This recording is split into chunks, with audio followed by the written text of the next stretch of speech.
में से बहुत कम बच्चे क्लास में उपस्थित थे। इस जल्दी से हम ये टॉपिक रिवाइज करेंगे। अल्फा क्षय हम पढ़ चुके हैं।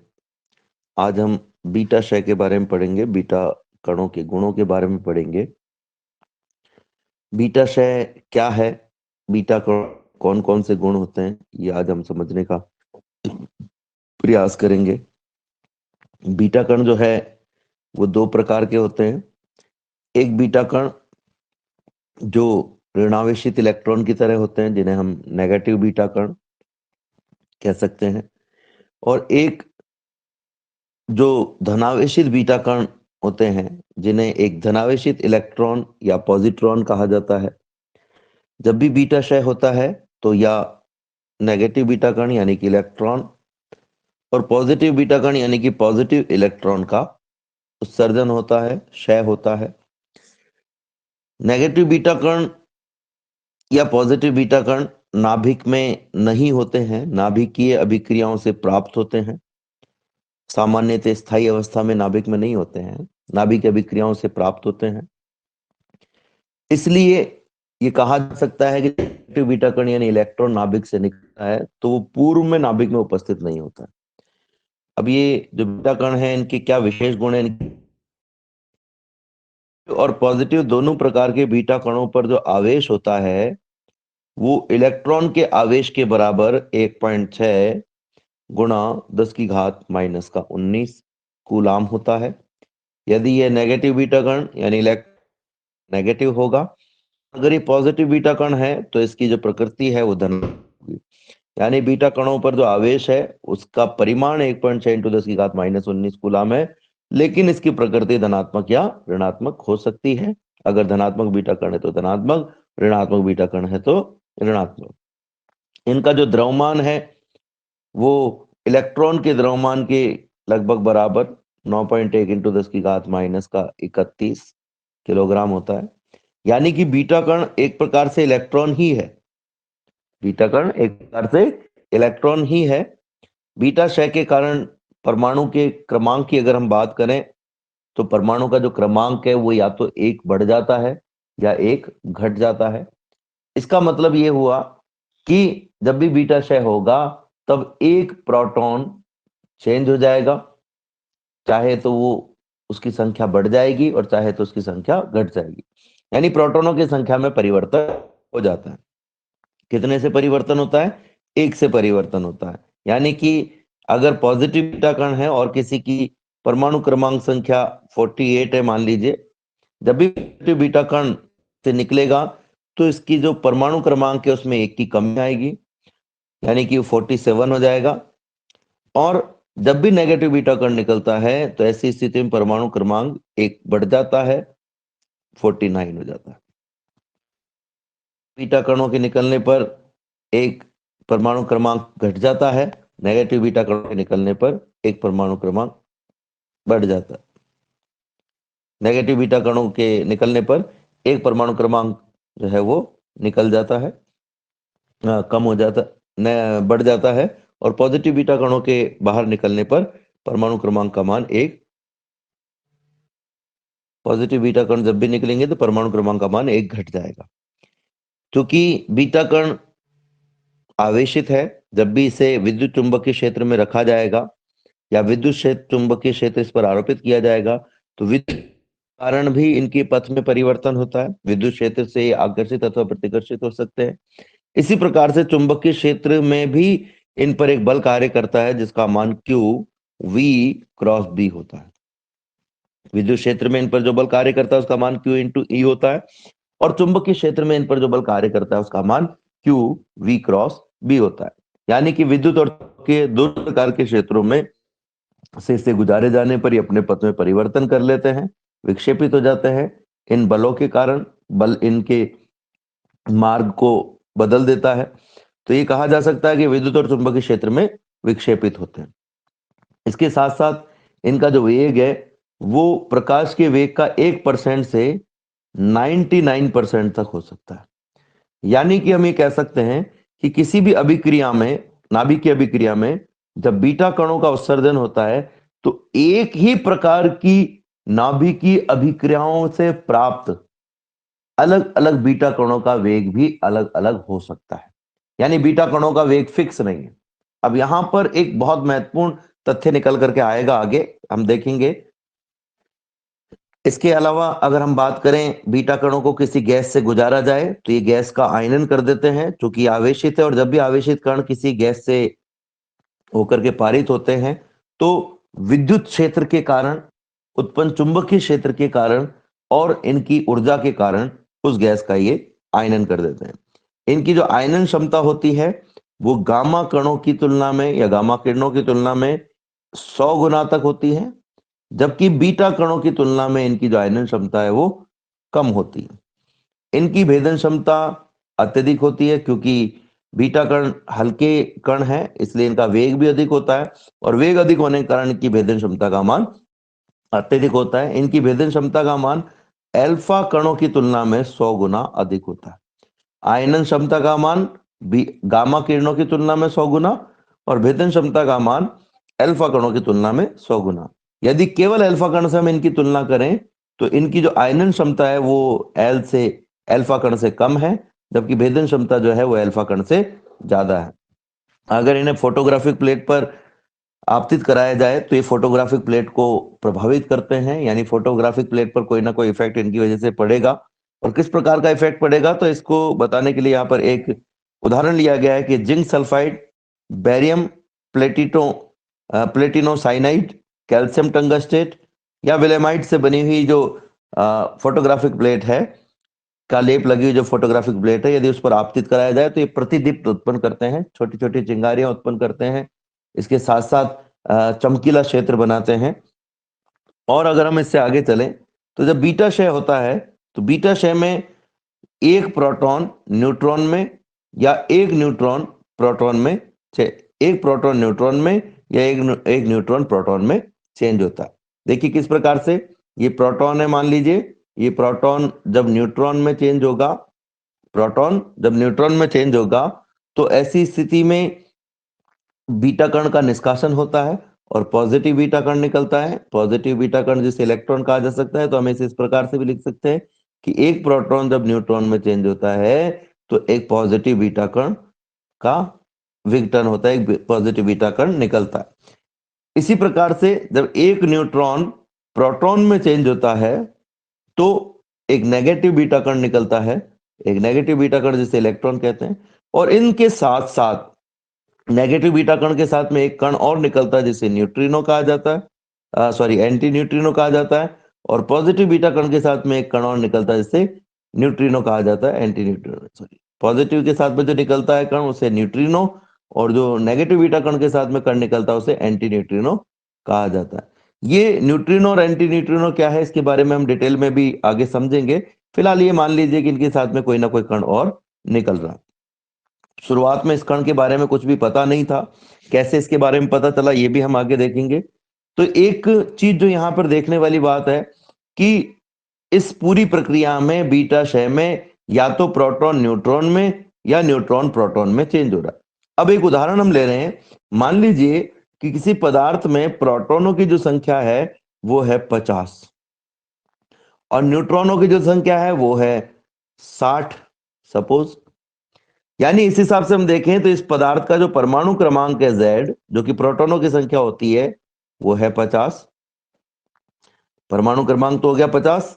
और अगर हम द्रव्यमान संख्या की बात करें, एक ही हम बात करें जो कि प्रोटॉन और न्यूट्रॉनों की कुल संख्या होती है, तो प्रोटॉनों और न्यूट्रॉनों की कुल संख्या अगर हम जोड़ें तो ये हो जाएगी 110। परमाणु क्रमांक 50 है, Z का मान, और जो द्रव्यमान संख्या है उसका मान है 110। अब जब प्रोटॉन न्यूट्रॉन में चेंज होता है तब क्या होगा? तब ऐसी स्थिति में एक प्रोटॉन कम हो जाएगा और एक न्यूट्रॉन बढ़ जाएगा। जब एक प्रोटॉन कम हो गया तो प्रोटॉनों की संख्या हो जाएगी 50 की जगह 51। प्रोटॉनों की संख्या 50 की जगह कितनी हो जाएगी? 51। सर एक कम और होगा तो सॉरी, कम होगा तो 49 हो जाएगी। और जो न्यूट्रॉनों की संख्या है वो बढ़ करके हो जाएगी 61। ठीक है, तो यहां पर अगर हम देखें तो परमाणु क्रमांक जो है उसका मान भी चेंज हो जाएगा। परमाणु क्रमांक का जो मान है वो अब 50 की जगह 49 हो जाएगा। यानी कि जब भी एक प्रोटॉन न्यूट्रॉन में चेंज होगा तो परमाणु क्रमांक में एक की कमी आएगी। प्रोटॉन जब न्यूट्रॉन में चेंज होता है तो एक पॉजिटिव बीटा कण निकलता है, पॉजिटिव बीटा कण। इस पॉजिटिव बीटा कण को आप चाहो तो E प्लस भी लिख सकते हो। इसे लिखने का एक तरीका और है, वो भी मैं आपको बताऊंगा। लेकिन एक चीज हमने खास बात देखी कि प्रोटॉन और न्यूट्रॉनों की जो कुल संख्या है 49 और 61, इसको यदि जोड़ा जाए तो फिर से E का मान जो है वो हमारे पास में 110 ही प्राप्त हो रहा है। यानी जब भी प्रोटॉन न्यूट्रॉन में चेंज होता है तो जो परमाणु क्रमांक है वो एक घट जाता है, लेकिन द्रव्यमान संख्या में कोई परिवर्तन नहीं होता है।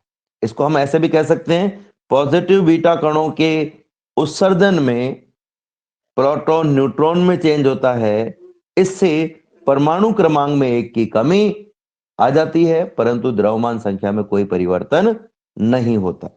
अगर इस अभिक्रिया को मैं एक बड़े स्तर पर लिखना चाहूं तो मैं कुछ इस प्रकार से लिख सकता हूं कि जो पदार्थ है हमारे पास में, मान लीजिए X, जिसका परमाणु क्रमांक Z है और द्रव्यमान संख्या A है, इसे पिता नाभिक कह सकते हैं।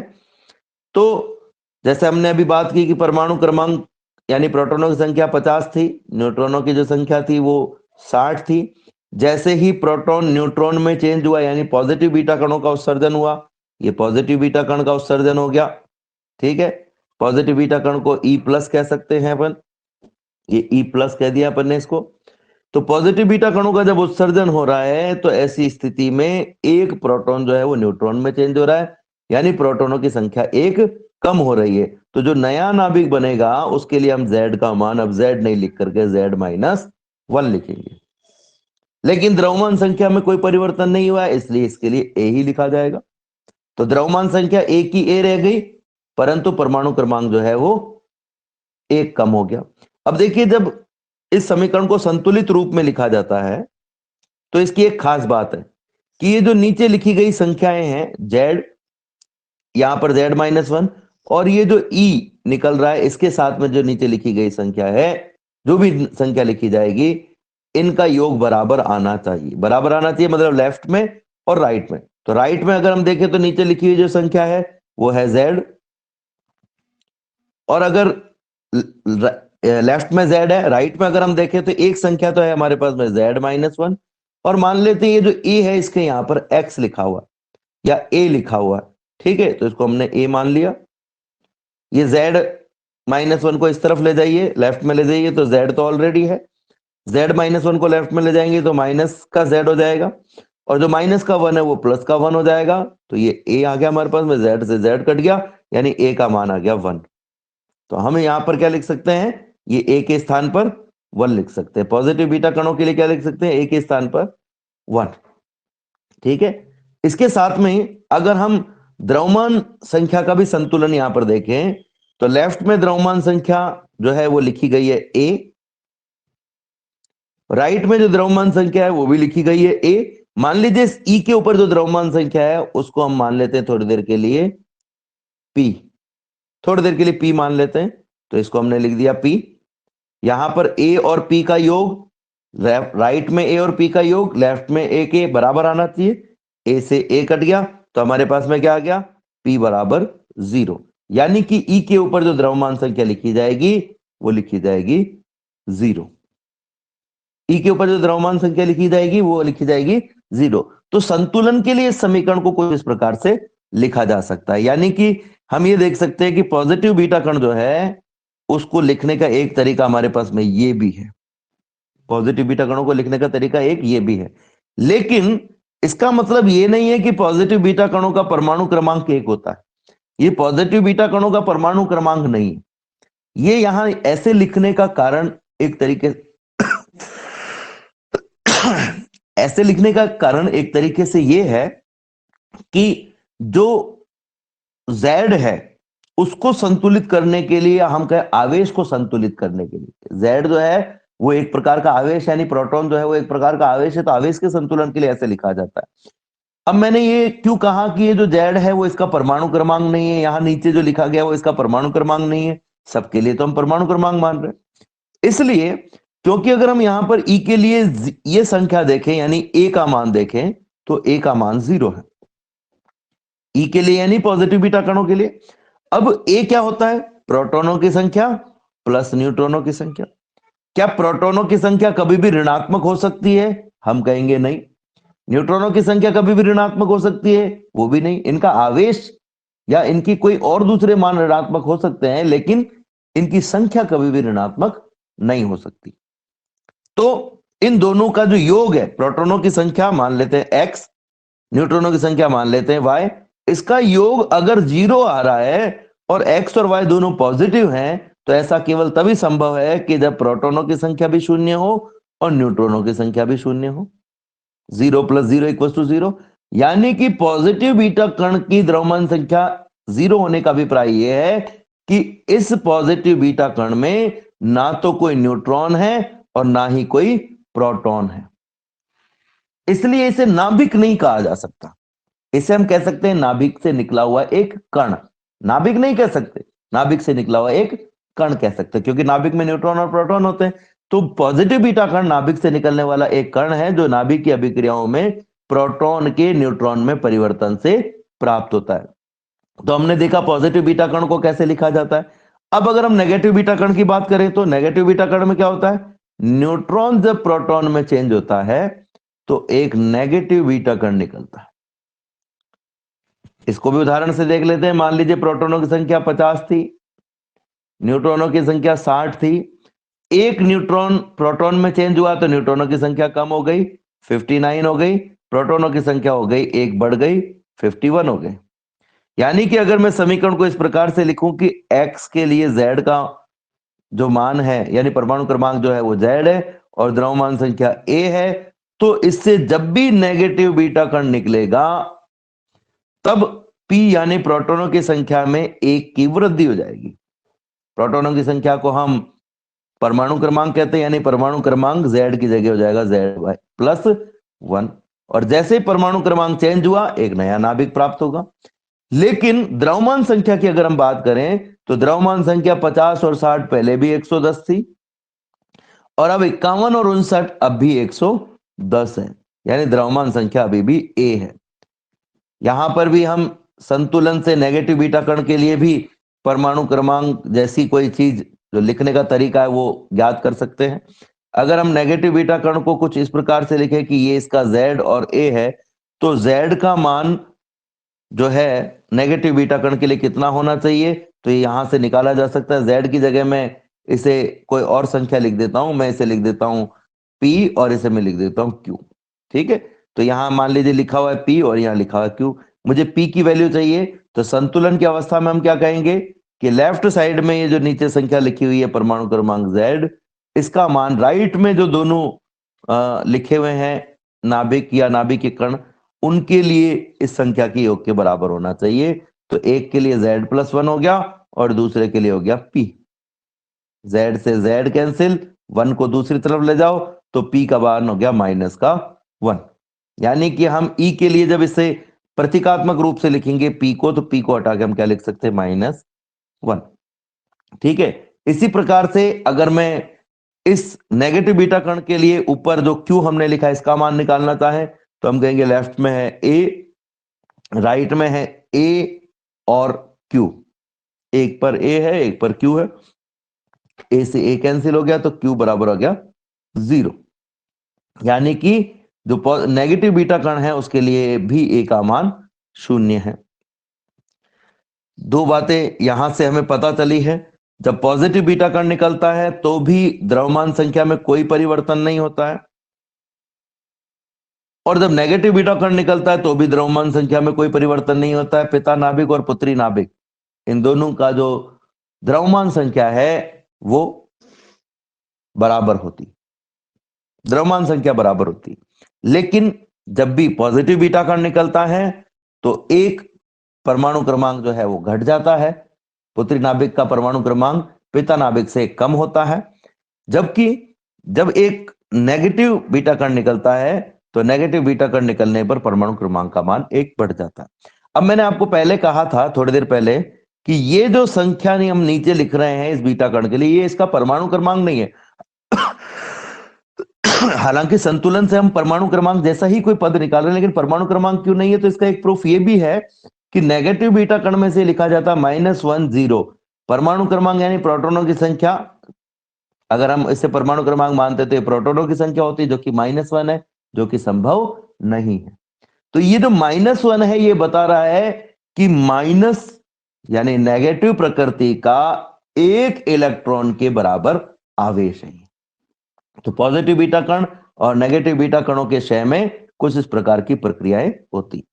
अब ये जो प्रक्रियाएं हैं ये कैसे संपादित होती हैं? तो पॉजिटिव बीटा कण जब प्राप्त होता है तो प्रोटॉन न्यूट्रॉन में चेंज होता है। प्रोटॉन एक नाभिकीय कण है और न्यूट्रॉन एक नाभिकीय कण है, दोनों नाभिकीय कण है। अगर हम इमेजिन करें, क्योंकि हमने प्रोटॉन और न्यूट्रॉन को नहीं देखा कभी भी, तो हम ये मान सकते हैं किसी न किसी प्रकार के गोलीय कण होंगे या किसी न किसी आकृति के कण होंगे। क्योंकि प्रोटॉन और न्यूट्रॉन का कोई विशेष रंग नहीं है, प्रोटॉन और न्यूट्रॉन का एक भार है जो कि लगभग लगभग बराबर है, और प्रोटॉन पर धनात्मक आवेश है, न्यूट्रॉन पर कोई आवेश नहीं। पर आवेश कोई वस्तु नहीं है, आवेश किसी वस्तु पर धारित एक गुण है।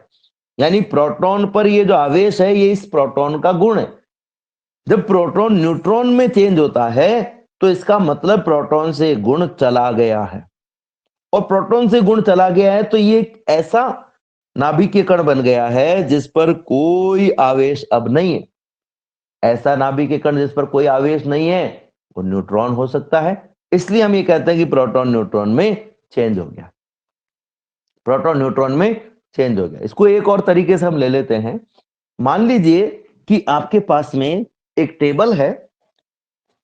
अब अगर कोई ये कहे कि जो प्रक्रिया है उस प्रक्रिया के अंतर्गत टेबल जो है वो कुर्सी में चेंज हो गई है, तो टेबल और कुर्सी का जो डिजाइन है वो अलग अलग है, लेकिन इनका जो मूल पदार्थ है वो सेम है, दोनों लकड़ी से बने हुए हैं। तो इसी प्रकार से प्रोटॉन और न्यूट्रॉन जो है इनके गुण कई प्रकार से मिलते जुलते हैं, बस इनमें जो डिफरेंस है, बेसिक डिफरेंस है वो आवेश का है, और भी इनमें डिफरेंस हो सकते हैं। तो प्रोटॉन का न्यूट्रॉन में चेंज होना कोई बड़ा एक तथ्य नहीं है कि ये कैसे हुआ, ये तो हो ही नहीं सकता। बहुत सी ऐसी प्रक्रियाएं हैं जिन प्रक्रियाओं में ऐसे कणों का उत्सर्जन होता है जो उसमें पहले से उपस्थित नहीं होते। एक और खास बात कि बीटा कण का उत्सर्जन नाभिक की अभिक्रियाओं से होता है, लेकिन बीटा कण नाभिक में होते नहीं है। बीटा कण नाभिक में पहले से उपस्थित नहीं होते हैं, इनका उत्सर्जन नाभिकीय अभिक्रियाओं में प्रोटॉन के न्यूट्रॉन और न्यूट्रॉन के प्रोटॉन में अंतर परिवर्तन से होता है।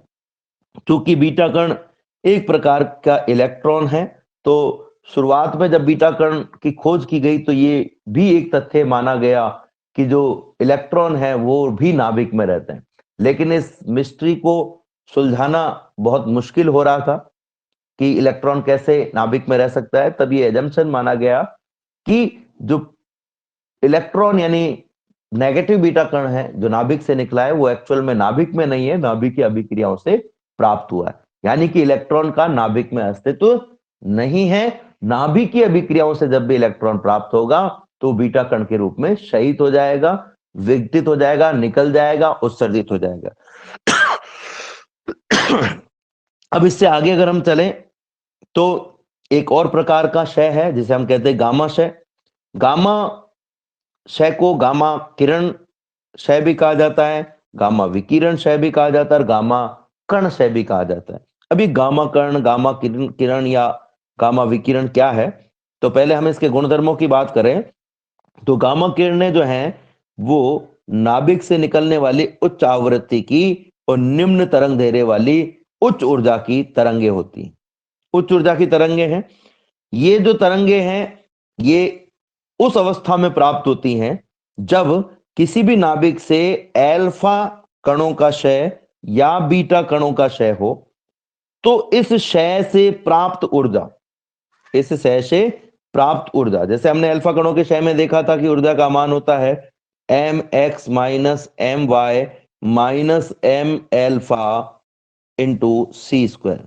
इसी प्रकार से बीटा कणों के क्षय में जो ऊर्जा होती है उसका मान निकालना है तो पिता नाभिक M में से पुत्री नाभिक, जिसे हम MD कह देते हैं, के द्रव्यमान को अगर घटा दिया जाए और उसे C से गुणा कर दिया जाए तो ये हमारे पास में बीटा क्षय की ऊर्जा आ जाएगी। क्यों? ये अल्फा क्षय की ऊर्जा। तो अल्फा क्षय या बीटा क्षय में जो ऊर्जा प्राप्त होती है उस ऊर्जा को पुत्री नाभिक ग्रहण कर लेता है और ग्रहण करने के कारण पुत्री नाभिक की जो ऊर्जा है उसमें वृद्धि हो जाती है। यानी हम ये कहें कि पुत्री नाभिक की मूल ऊर्जा से ऊर्जा अधिक हो जाती है। मान लीजिए कि अल्फा क्षय और बीटा क्षय में 50 मिलियन इलेक्ट्रॉन वोल्ट ऊर्जा प्राप्त हुई है या 5 मिलियन इलेक्ट्रॉन वोल्ट ऊर्जा प्राप्त हुई है। तो जैसे ही पिता नाभिक से पुत्री नाभिक हमें प्राप्त होगा, मान लीजिए कि यूरेनियम जो है उससे अल्फा क्षय हो गया है और हमें थोरियम प्राप्त हो गया है, या किसी अन्य प्रक्रिया में हमें बीटा क्षय से एक कण X से Y प्राप्त हो गया है, तो ये जो Y है इसकी ऊर्जा, ये Y इस प्रक्रिया में जो ऊर्जा मुक्त होती है उस ऊर्जा को ग्रहण कर लेता है और Y उच्च ऊर्जा स्तर में चला जाता है। अब ये Y इस ऊर्जा को ज्यादा समय तक अपने पास में नहीं रख पाता है और इस ऊर्जा को विकिरित करके वापस से अपनी ऊर्जा में कमी कर लेता है और निम्न ऊर्जा स्तर में आ जाता है। इस ऊर्जा में कमी ये एक साथ भी कर सकता है, टुकड़ों में भी कर सकता है। जब ये एक साथ करता है तो उच्च ऊर्जा की तरंगें निकलती हैं और जब ये टुकड़ों में करता है तो थोड़ी कम ऊर्जा की तरंगें निकलती है। ये जो तरंगें होती है इनकी ऊर्जा मिलियन इलेक्ट्रॉन वोल्ट कोटि तक की हो सकती है, इसलिए इन्हें उच्च ऊर्जा की गामा तरंगें कहा जाता है। ये तरंगें ऐसी तरंगें हैं जो हमें दिखाई नहीं देती हैं। प्रकाश तरंगों की तरह ही इनका वेग भी प्रकाश के वेग के बराबर होता है और गामा किरण जो है क्योंकि प्रकाश तरंगों की तरह ही व्यवहार करती है, इसलिए हम ये कह सकते हैं कि जैसे प्रकाश तरंगें जब किसी माध्यम में संचरित होती है तो ऊर्जा के छोटे छोटे पैकेटों के रूप में यानी फोटोन के रूप में संचरित होती है, तो इसी प्रकार से जब गामा तरंगें माध्यम में संचरित होंगी तो ये भी ऊर्जा के छोटे छोटे पैकेटों के रूप में संचरित होती है। इसलिए हम ये कह सकते हैं कि ये जो कण है ये गामा कण है। गामा किरण से जो बनने वाले फोटोन है उनको गामा कण कहा जाता है। तो इसीलिए इस क्षय को गामा कण या गामा विकिरण क्षय कहा जाता है। गामा कण क्षय भी कहा जाता है और गामा किरण क्षय भी कहा जाता है। इसलिए हम इसको शॉर्टकट में गामा क्षय कह देते हैं, ना किरण ना कण, दोनों को एक साथ मिलाकर कह देते हैं। तो ये गामा क्षय क्यों हुआ? जब भी अल्फा या बीटा क्षय हुआ तो उससे प्राप्त ऊर्जा पुत्री नाभिक ग्रहण कर लेता है और जब वो अपनी ऊर्जा में कमी करता है तो उच्च ऊर्जा की तरंगें बाहर निकलती। अल्फा कणों के क्षय में ये जरूरी नहीं है कि गामा क्षय हो।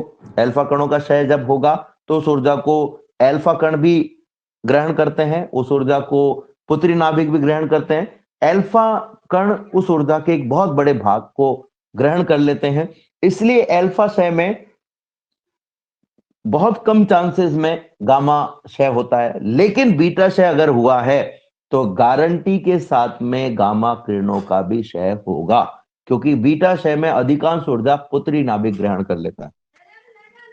खैर, गामा किरणों की या गामा कणों की हम बात करें तो ये जैसे हमने कहा कि ये उच्च उत्तेजित अवस्था से निम्न अवस्था में संक्रमण करने पर उत्सर्जित होती है। गामा किरण फोटोन के रूप में होती है तो इनका विराम द्रव्यमान जो है वो शून्य होता है। चूंकि गामा किरण फोटोन के रूप में और फोटोन पर कोई आवेश नहीं होता, इसलिए हम कह सकते हैं गामा कण या गामा किरण पर भी कोई आवेश नहीं है और इस वजह से ये विद्युत और चुंबकीय क्षेत्र में गुजारे जाने पर किसी प्रकार के बल का अनुभव नहीं करते हैं और अविक्षेपित रूप से यानी बिना मुड़े एक सीधी रेखा में गति कर लेते हैं। इसके अलावा अगर हम बात करें तो इनका जो वेग है वो प्रकाश के वेग के बराबर होता है। इनकी जो आयनीकरण क्षमता होती है वो बहुत कम होती है, क्योंकि किसी गैस में जब इन्हें गुजारा जाता है तो ये बहुत तेजी से उस गैस को पार कर जाते हैं। इस वजह से गैस के कम अणुओं के संपर्क में आते हैं और उन अणुओं को अपनी तापीय ऊर्जा दे देते हैं। उस तापीय ऊर्जा के कारण कुछ अणुओं का आयनन हो जाता है, इसलिए आयनन तो ये कर सकते हैं लेकिन आयनन क्षमता बहुत कम होती है। परंतु उच्च ऊर्जा और उच्च वेग के कारण की जो भेदन क्षमता होती है वो अत्यधिक होती है। इनकी जो परास है वो भी बहुत अधिक है। परास अधिक होने का अभिप्राय ये है कि ये किसी गैस में जब जाएंगे तो बहुत ज्यादा दूर तक आयनन कर सकते हैं। आयनन कम करेंगे लेकिन ज्यादा दूरी तक कर सकते हैं। यानी हम ये कहेंगे कि जितनी दूरी में ये गुजरेंगे, जैसे अल्फा कण है उनकी आयनन क्षमता कम है और परास भी कम है, यानी 2.7 मीटर दूरी तक ही सेंटीमीटर दूरी तक ही वो आयनन कर रहे हैं, लेकिन 2.7 में सेंटीमीटर दूरी में बहुत सारे कणों का आयनन नहीं कर देते। इसको ऐसे लिया जा सकता है कि मान लीजिए कि एक मशीन है, स्प्रे मशीन है, वो बहुत तेजी से आपके आसपास से निकल जाती है, तो वो ज्यादा दूरी तक उस स्प्रे को कर सकती है, लेकिन उस स्प्रे का जो प्रभाव होगा वो कम क्षेत्र में होगा। दूरी ज्यादा होगी, फैलाव जो होगा वो चौड़ाई के रूप में अगर हम देखें तो लंबाई के रूप में ज्यादा होगा, लेकिन चौड़ाई के रूप में कम होगा। तो गामा किरणें जो होती है उनकी आयनन क्षमता कम होती है, लेकिन आयनन की परास ज्यादा होती है, यानी ज्यादा दूरी तक ये आयनन कर सकती हैं। गामा किरणों की भी द्रव्य के साथ में अन्योन्य क्रिया हो जाती है। अन्योन्य क्रिया होने का मतलब यह है कि जब भी गामा किरण किसी पदार्थ पर आपतित होती है या उससे मिलती है, तो 3 प्रकार की प्रक्रियाएं हमें देखने को मिलती है। या तो गामा किरण, जिसे फोटोन हम कहते हैं, वो धातु की सतह पर आपतित हो और अपनी सारी की सारी ऊर्जा धातु के किसी एक इलेक्ट्रॉन को दे दे, तो धातु से वो इलेक्ट्रॉन निष्कासित हो जाता है। इस प्रक्रिया को हम कहते हैं प्रकाश विद्युत प्रभाव। अब आप सोच रहे होंगे प्रकाश विद्युत प्रभाव में तो प्रकाश आपतन कराने पर होता है, तो गामा किरण भी प्रकाश ही है। प्रकाश 2 तरह का होता है, एक जो आपको दिखाई देता है और एक जो आपको दिखाई नहीं देता। एक्चुअल में प्रकाश विद्युत चुंबकीय तरंगे हैं, और विद्युत चुंबकीय तरंगों में दृश्य और अदृश्य दोनों प्रकार की तरंगे, तो गामा तरंगे अदृश्य तरंगों में आती है। दूसरे प्रकार का जो प्रभाव है वो है कॉम्पटन प्रभाव। इसमें धातु के पृष्ठ पर जब हम गामा फोटोन को आपतित कराते हैं तो इलेक्ट्रॉन का तो उत्सर्जन होता ही है, लेकिन इलेक्ट्रॉन के साथ साथ कम ऊर्जा के विकिरणों का, या हम कहें कि कम ऊर्जा के फोटोनों का भी उत्सर्जन होता है। एक में क्या हुआ कि धातु की सतह पर गामा फोटोन आया, गामा किरण आई, इलेक्ट्रॉन ने इसकी सारी की सारी ऊर्जा को ग्रहण कर लिया और इलेक्ट्रॉन निष्कासित हो गया। इसे कहेंगे प्रकाश विद्युत प्रभाव। दूसरी प्रक्रिया में इस गामा फोटोन की सारी ऊर्जा को इलेक्ट्रॉन ग्रहण कर लेता है, लेकिन जब ये उत्सर्जित होता है तो उतनी ऊर्जा के साथ उत्सर्जित नहीं होता जितनी इसने ग्रहण की है। शेष ऊर्जा को ये ऊष्मीय ऊर्जा के रूप में या विकिरण ऊर्जा के रूप में उत्सर्जित कर देता है। तो जो वो विकिरण, यानी हम ये कह सकते हैं कि दूसरी स्थिति में इलेक्ट्रॉन के साथ साथ कुछ विकिरण भी निकल रहे हैं।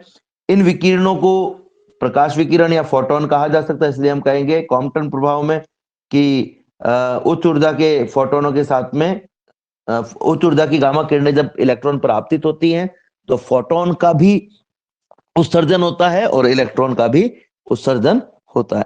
इसी के साथ साथ अगर हम बात करें, इसी के साथ साथ हम बात करें कि जब ये गामा फोटोन किसी इलेक्ट्रॉन सॉरी किसी ऐसे पदार्थ पर आपतित होती हैं, या जिसका कोई ना कोई द्रव्यमान है लेकिन आवेश नहीं है, अनावेशित पदार्थ है, तो उससे इलेक्ट्रॉन और पॉजिट्रॉन का भी उत्सर्जन हो सकता है। यानी गामा किरणें जब भी किसी अनावेशित कण पर आपतित होती हैं तो इसे 2 आवेशित कणों में चेंज कर देती है।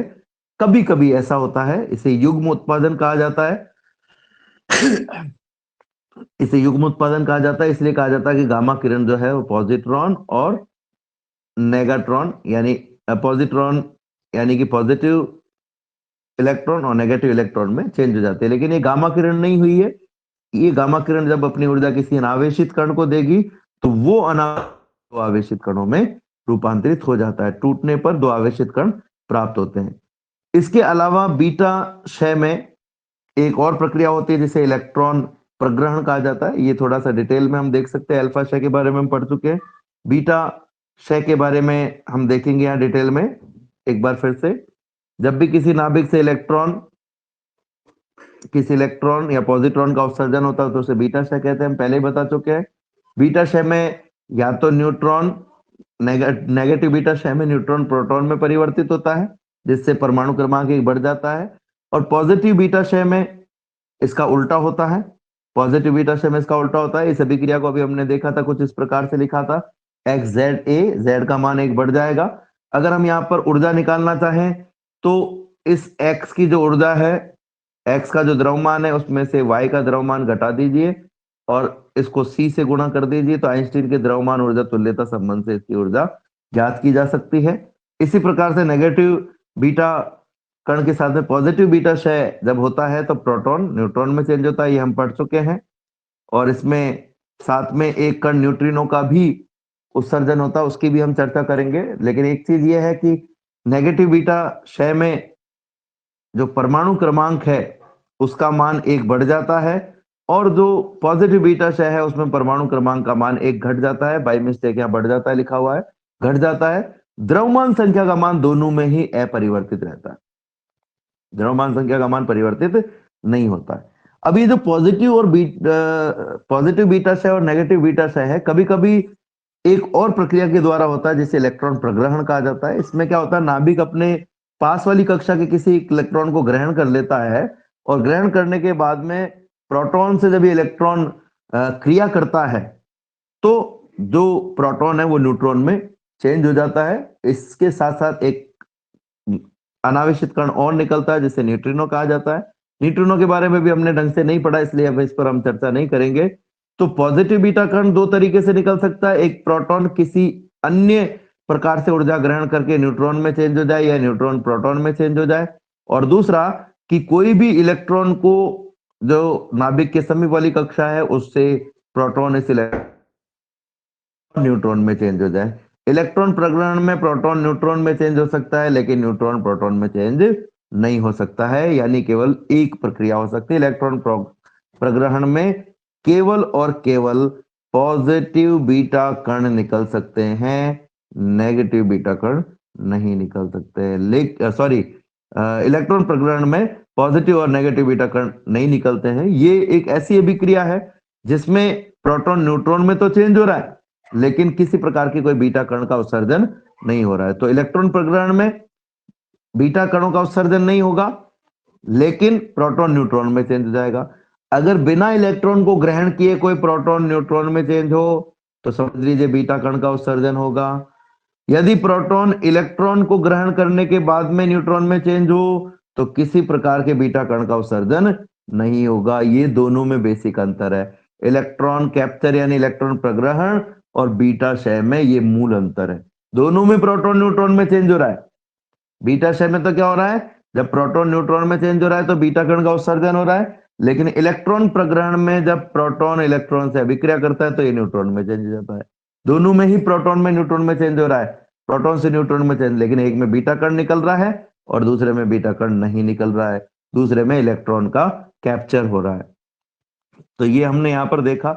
अभी हमारे लिए एक और महत्वपूर्ण टॉपिक है, वो है न्यूट्रिनो की परिकल्पना। तो न्यूट्रिनो की परिकल्पना कैसे आई, देखिए हमने अभिक्रिया देखी कि जब प्रोटॉन न्यूट्रॉन में चेंज होता है तो एक पॉजिटिव बीटा कण निकलता है, ठीक है। अब सबसे बड़ी समस्या क्या थी कि अगर मैं एक नाभिक X लूं जिसका परमाणु क्रमांक Z है, द्रव्यमान संख्या A है, जब भी इससे पॉजिटिव बीटा कण निकलेगा, जब भी इससे पॉजिटिव बीटा कण निकलेगा तो जो पुत्री नाभिक है उसका परमाणु क्रमांक 1 घट जाएगा और द्रव्यमान संख्या अपरिवर्तित रहेगी। अब जब ऊर्जा संरक्षण सिद्धांत, संवेग संरक्षण सिद्धांत की पालना कराते हैं हम, तो हम ये कहेंगे कि द्रव्यमान में जो भी कमी आई है, द्रव्यमान में जितनी भी कमी आई है जिसका मान mx माइनस my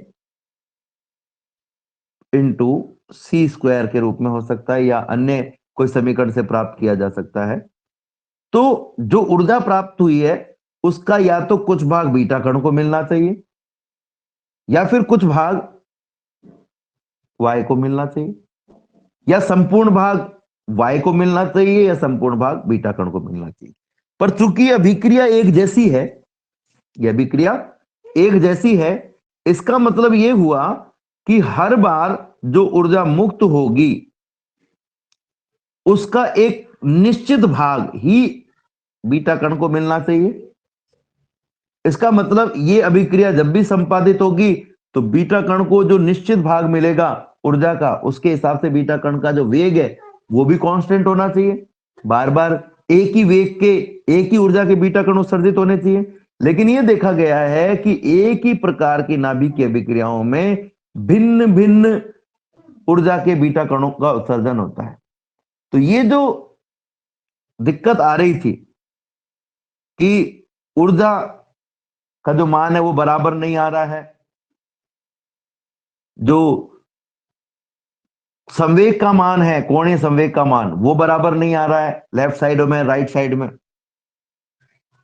अगर इस समीकरण को लिखा जाए तो ये ऊर्जा संरक्षण के सिद्धांत की पालना नहीं कर रही है, कोणीय संवेग के संरक्षण की सिद्धांत की पालना नहीं कर रही है। एक समय तक इस पर इतनी खोजें की गई कि ये मान लिया गया कि ये जिस प्रकार से केमिस्ट्री में अपवाद होते हैं उस प्रकार से फिजिक्स में ये भी एक अपवाद है, क्योंकि ऊर्जा संरक्षण के सिद्धांत की पालना नहीं कर रहा था। तब पाउली ने ये माना कि ऐसी पॉसिबिलिटी है, ये पॉसिबिलिटी है कि जो इस प्रक्रिया में ऊर्जा निष्कासित होती है वो ऊर्जा जिसे हम गामा विकिरण मान रहे हैं, फोटोन मान रहे हैं, जिसे हम कोई विकिरण की ऊर्जा मान रहे हैं, वो विकिरण नहीं होकर के कण हो। अब ऐसा क्यों माना? अगर हम विकिरण मानते हैं तो ऊर्जा संरक्षण के सिद्धांत की तो पालना हो जाएगी, लेकिन संवेग संरक्षण के सिद्धांत की पालना नहीं होगी, क्योंकि जो कोणीय संवेग है वो कणों का होता है, तरंगों का नहीं होता। इसका मतलब x का कोणीय संवेग y और बीटा कण के कोणीय संवेग के योग के बराबर होना चाहिए, पर ये बराबर नहीं आ रहा था, हमेशा कम आ रहा था, या मान लीजिए ज्यादा आ रहा था। अब अगर कम आ रहा है तो इसका मतलब ये जो कोणीय संवेग है वो किसी और को भी मिलना चाहिए। ज्यादा आ रहा है तो इसका मतलब कोई ऐसी चीज और होनी चाहिए जिसका कोणीय संवेग इनके विपरीत हो, जो इसके कोणीय संवेग को कम कर दे। तब ये माना गया कि बीटाशय में जो ऊर्जा निकलती है वो ऊर्जा किरणों के रूप में नहीं निकलती है, कणों के रूप में निकलती है। ऊर्जा जो निकलती है वो किरणों के रूप में नहीं निकलती, कणों के रूप में निकलती है। अब प्रश्न ये था कि भाई कणों के रूप में निकलती है तो हमें वो कण प्राप्त क्यों नहीं हो रहा? कणों के रूप में निकल रही तो कण प्राप्त होना चाहिए, दिखना चाहिए, महसूस होना चाहिए। तो ये कहा गया कि जिस प्रकार से प्रकाश कणों के रूप में जब आगे बढ़ता है फोटोन के रूप में, तो वो आगे गति करते हुए फोटोन के रूप में महसूस इसलिए नहीं होता है क्योंकि इसका विराम द्रव्यमान शून्य है। तो ठीक इसी प्रकार से जो कण उत्सर्जित हुआ है वो भी फोटोन जैसा ही कोई कण होना चाहिए जिसका विराम द्रव्यमान शून्य हो। ये इसका पहला गुण यहां से पता चला। और चूंकि विराम द्रव्यमान शून्य है इसलिए इसे प्राप्त करना, इसलिए इसे ग्रहण करना, इसे देखना, इसे महसूस करना या इसे यूज में लेना ये बहुत मुश्किल ही नहीं, नामुमकिन जैसा। हाँ, इसके प्रभाव जरूर देखे जा सकते हैं। और इस कण को पाउली ने ऐसा कण माना जो इस पूरी समीकरण में ऊर्जा संरक्षण सिद्धांत को भी सही कर दे और कोणीय संवेग संरक्षण सिद्धांत को भी सही कर दे। तो उन्होंने ये माना कि भाई इस प्रक्रिया में ये एक कण एक्स्ट्रा निकल रहा है, मान लीजिए ए, दूसरी में भी ए, ये ए जो है इसका संवेग इस प्रकार से है कि इस अभिक्रिया में पुत्री नाभिक बीटा कण और ए का कोणीय संवेग मिलकर के एक्स के कोणीय संवेग के बराबर हो जाता है, और इन तीनों की जो ऊर्जा है वो मिलकर के एक्स के बराबर हो जाती है। अब परेशानी ये थी कि अगर ये कण निकल रहा है तो इसका द्रव्यमान कितना है, तो वो तो हमने कहा भाई शून्य द्रव्यमान है। पर इसके साथ साथ में एक बात और कही गई कि इस कण पर कोई भी आवेश नहीं होगा, क्योंकि अगर आवेश हुआ तो आवेश का संरक्षण नहीं होगा। इसलिए माना गया कि एक अनावेशित विराम, शून्य विराम द्रव्यमान वाला कण है। लेकिन शून्य विराम द्रव्यमान वाला अनावेशित कण पहले से ज्ञात था फोटोन, और इसमें फोटोन जैसे कोई भी गुण नहीं थे।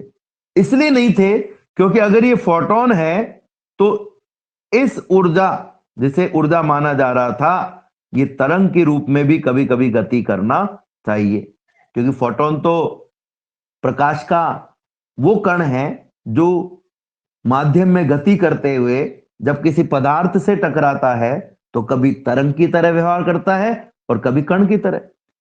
अगर ये तरंग की तरह व्यवहार करेगा तो ऊर्जा संरक्षण के सिद्धांत की और कोणीय संवेग संरक्षण सिद्धांत की पालना नहीं होगी।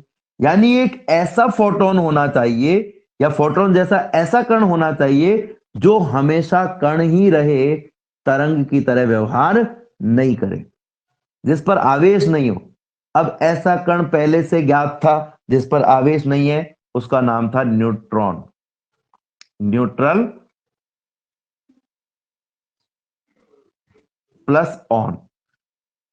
तो अब इसे क्या नाम दिया जाए भाई, इस पर आवेश नहीं है, तो इसे भी इसी प्रकार का नाम दिया गया न्यूट्रल, और ऑन को उल्टा कर दिया गया, इसे कर दिया गया नो, यानी ये हो गया न्यूट्रिनो। तो इसका नाम, नया नाम क्या दिया गया, न्यूट्रिनो।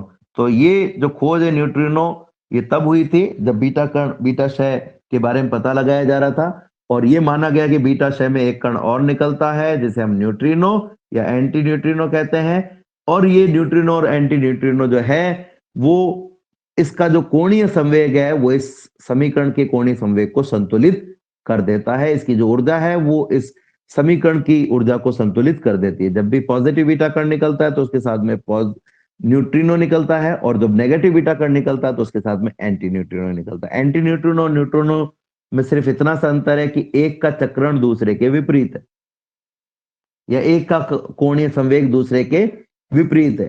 तो इस प्रकार से ये देखा जा सकता है कि न्यूट्रिनो क्या है और एंटी न्यूट्रिनो